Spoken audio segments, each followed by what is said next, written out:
Hello everyone, welcome to complex engineering. तो अभी हम लोग डिस्कस करेंगे एब्सोल्यूट परमिटिविटी और रिलेटिव परमिटिविटी के बारे में। जैसे कि हमें मालूम है, जो मीडियम की जो इलेक्ट्रिकल परमिटिविटी होती है वो मीडियम का बिहेवियर होता है। कोई भी मीडियम का बिहेवियर होता है, जैसे कि एयर हो गया या फिर वाटर हो गया या फिर कोई भी अगर हम लोग मीडियम कंसिडर कर रहे हैं, जैसे कि केरोसिन हो गया, मेथेनॉल हो गया, तो अगर वो मीडियम में अगर चार्जेस अगर रिसाइड कर रहे होते हैं तो मीडियम की एक प्रॉपर्टी होती है, और वो जो मीडियम की जो प्रॉपर्टी होती है उसको हम लोग बोलते हैं इलेक्ट्रिकल परमिटिविटी।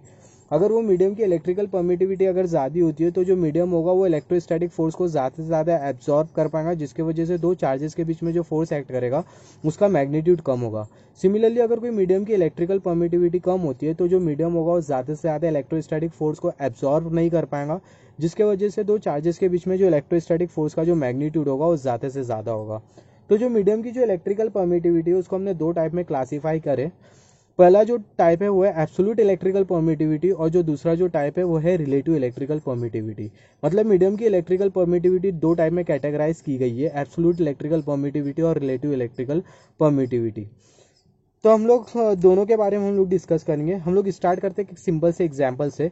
तो हम लोग कंसिडर कर लेते हैं ये है Q1 चार्ज और ये है Q2 चार्ज, और दोनों चार्जेस के बीच का जो डिस्टेंस है वो है R। तो जो Q2 चार्ज होगा वो Q1 चार्ज पर फोर्स लगाएगा, जिसको हमने F से इंडिकेट किया, और जो Q1 चार्ज होगा Q2 चार्ज पर फोर्स लगाएंगे, जिसको हमने यहाँ पर F से इंडिकेट किया है। तो यहाँ पर अगर हम लोग देखें, दोनों जो चार्जेस का जो सिस्टम है इसको हमने फ्री स्पेस में रखा है, मतलब एयर में रखे या फिर वैक्यूम में। तो जो फोर्स होगा एज पर the Coulomb's law, force in air और वैक्यूम, कूलम्स लॉ के हिसाब से जो फोर्स होगा वो होगा 1/4 into Q1 Q2 divided by distance का स्क्वायर। तो हम लोग टेक्निकल टर्म को एक बाजू रखते हुए हम लोग कंसीडर कर लेते हैं, ये दोनों चार्ज एक दूसरे पर जो फोर्स लगा रहे हैं वो जो फोर्स का जो मैग्नीट्यूड है वो है 2 न्यूटन का, या फिर हम लोग मान लेते हैं 3 न्यूटन का।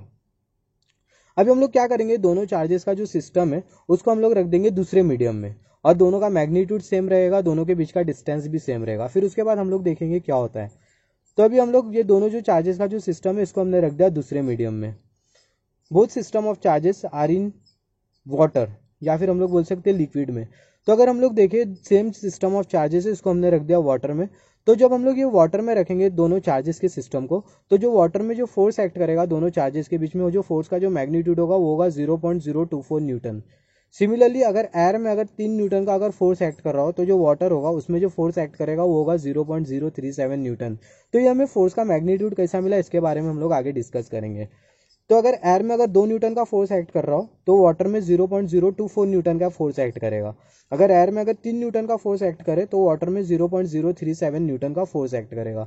मतलब मीडियम चेंज करने की वजह से जो इलेक्ट्रोस्टैटिक फोर्स का जो मैग्नीट्यूड होगा, जो कि दो चार्जेस के बीच में एक्ट कर रहा होगा, वो इलेक्ट्रोस्टैटिक फोर्स का जो मैग्नीट्यूड होगा वो भी वेरी कर जाएगा अगर हम लोग मीडियम चेंज कर रहे हैं तो अभी हम लोग बात कर लेते हैं हमें ये फोर्स का मैग्नीट्यूड कैसा मिला। यहाँ पर अगर हम लोग देखें 81 जो हमने जो डिनोमिनेटर में कंसीडर किया है, ये 81 वाटर का इनहेरेंट बिहेवियर है, और ये इनहेरेंट बिहेवियर की वजह से जो फोर्स का जो मैग्नीट्यूड है वो इतना हमें मिल रहा है 0.024।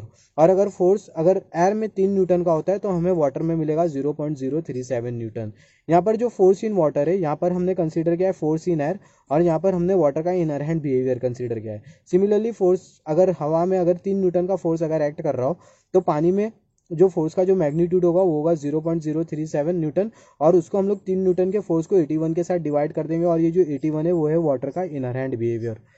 तो जो अगर वाटर या फिर अगर कोई भी मीडियम का अगर इनहेरेंट बिहेवियर अगर ज़्यादा होता है तो मीडियम की जो इलेक्ट्रिकल परमिटिविटी होती है वो ज़्यादा होती है।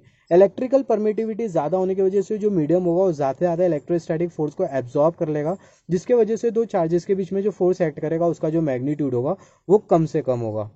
तो यहाँ पर अगर हम लोग देखें जो 81 है वो है वाटर का इनहेरेंट बिहेवियर। सिमिलरली अलग अलग लिक्विड के लिए या फिर अलग अलग मीडियम का जो इनहेरेंट बिहेवियर होता है वो अलग अलग होता है। तो ये जो 81 है वो है न्यूमेरिकल वैल्यू, जिसको हम लोग बोल सकते हैं इनहेरेंट बिहेवियर ऑफ वाटर, जो कि टेम्परेचर के ऊपर भी डिपेंड करती है। अगर टेम्परेचर अगर वेरी कर जाए तो इनहेरेंट बिहेवियर भी वेरी कर जाएगा। तो जो वाटर के लिए जो इनहेरेंट बिहेवियर होता है वो होता है 81। सिमिलरली मेथेनॉल के लिए जो इनहेरेंट बिहेवियर होता है वो होता है 30। केरोसिन के लिए जो इनहेरेंट बिहेवियर होता है वो होता है 2। एयर के लिए जो इनहेरेंट बिहेवियर होता है वो होता है 1, और वैक्यूम के लिए भी जो इनहेरेंट बिहेवियर होता है वो होता है 1। मतलब एयर के लिए जो इनहेरेंट बिहेवियर होता है वो होता है 1.000 ऐसा न्यूमेरिकल वैल्यू होती है, और जो वैक्यूम होता है उसके लिए इनहेरेंट बिहेवियर भी 1 होता है। तो इनहेरेंट बिहेवियर एयर और जो वैक्यूम के लिए जो होता है वो अप्रॉक्सीमेटली सेम होता है।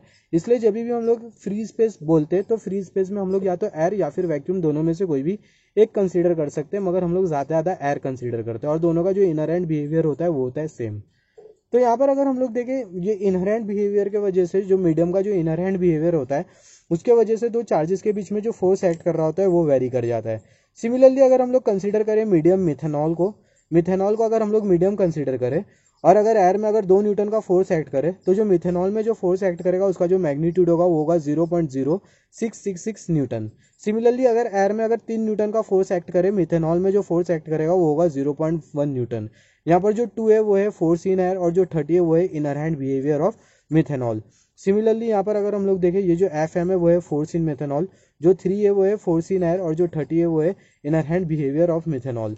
सिमिलरली अगर हम लोग मीडियम केरोसिन को कंसीडर करें, अगर हम लोग कंसीडर करें तो अगर एयर में अगर 2 न्यूटन का फोर्स एक्ट कर रहा हो तो केरोसिन में जो फोर्स एक्ट करेगा उसका जो मैग्नीट्यूड होगा वो होगा 0 न्यूटन का।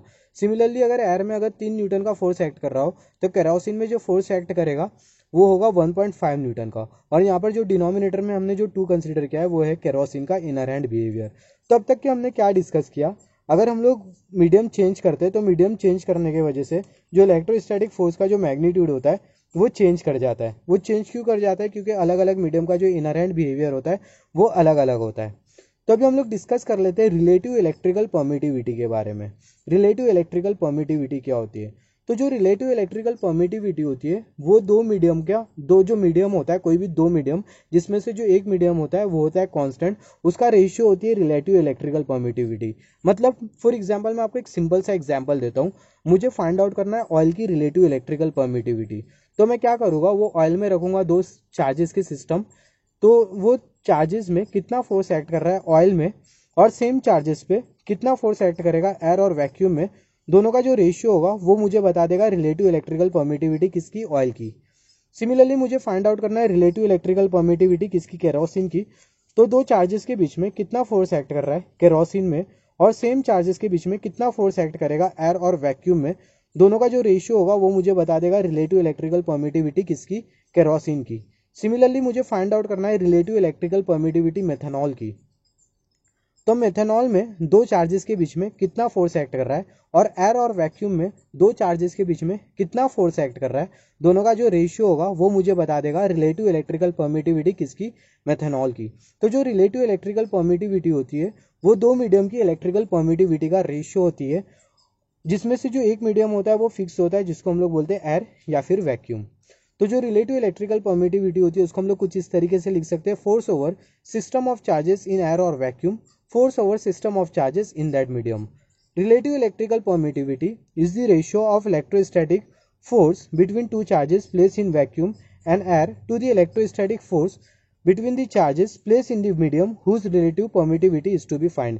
जैसे कि मैंने आपको बोला जो रिलेटिव इलेक्ट्रिकल परमिटिविटी होती है कोई भी मीडियम की, वो रेशियो होती है इलेक्ट्रोस्टैटिक फोर्स का जो कि 2 चार्जेस के बीच में एक्ट कर रहे होते हैं और वो जो चार्जेस है वो एयर और वैक्यूम में रखे गए हैं और वो इलेक्ट्रोस्टैटिक फोर्स जो कि 2 चार्जेस के बीच में एक्ट कर रहे होते हैं और वो जो चार्जेस है उनको वो मीडियम में रखा गया है जिस मीडियम की हमें फाइंड आउट करनी है रिलेटिव इलेक्ट्रिकल परमिटिविटी। तो जैसे कि मैंने बोला जो रिलेटिव इलेक्ट्रिकल परमिटिविटी होती है वो 2 मीडियम की इलेक्ट्रिकल परमिटिविटी का रेशियो होती है, जिसमें से जो एक मीडियम होता है वो होता है फिक्स या फिर हम लोग बोलते हैं कांस्टेंट, जिसको हम लोग बोलते हैं एयर या फिर वैक्यूम। तो जो रिलेटिव इलेक्ट्रिकल परमिटिविटी होती है उसके बहुत सारे डेफिनेशन होते हैं। अगर मैं दूसरे वर्ड में अगर मैं बोलूँ रिलेटिव इलेक्ट्रिकल परमिटिविटी तो हम लोग बोल सकते हैं जो रिलेटिव इलेक्ट्रिकल परमिटिविटी होती है कोई भी मीडियम की, इट